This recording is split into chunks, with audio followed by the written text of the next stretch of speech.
For Gonzalez and other astrobiologists, these factors, required for the Earth's habitability, became the focus of extensive research. We've demonstrated in dozens of different ways the laws of physics and chemistry that pertain in a laboratory anywhere on Earth apply anywhere in the solar system, apply anywhere in the galaxy, and in many cases out to the most distant galaxies that we can see. There are indeed unchanging physical laws in the universe that apply to the entirety of the universe, that they're not localized to one place. This consistency in the laws of physics and chemistry has led many researchers to conclude that the factors necessary for complex life on Earth are also the best parameters in the search for habitable planets elsewhere in the universe. Most serious discussions about these factors begin with the same prerequisite: liquid water. All the searches that are being done for life elsewhere, their starting position is a terrestrial class planet with water. It is now widely recognized that the chemical properties of water are exquisitely suited for carbon-based life.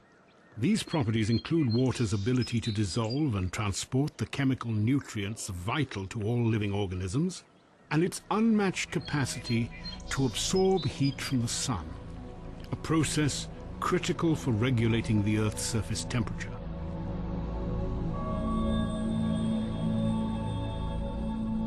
In liquid form, water is an extraordinary substance, and its existence hinges upon another factor essential to complex life: a planet's distance from its home star.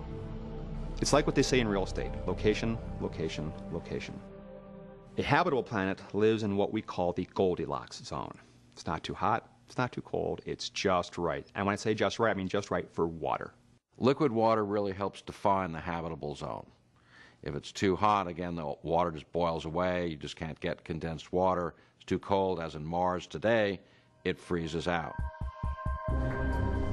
Within our solar system, the habitable zone is relatively narrow, beginning well outside the orbit of Venus and ending short of the orbit of Mars.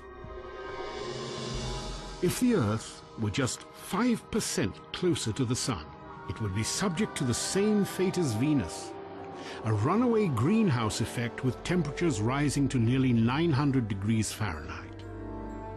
Conversely, if the Earth were 20% farther from its home star, carbon dioxide clouds would form in its upper atmosphere, initiating the cycle of ice and cold that has sterilized Mars.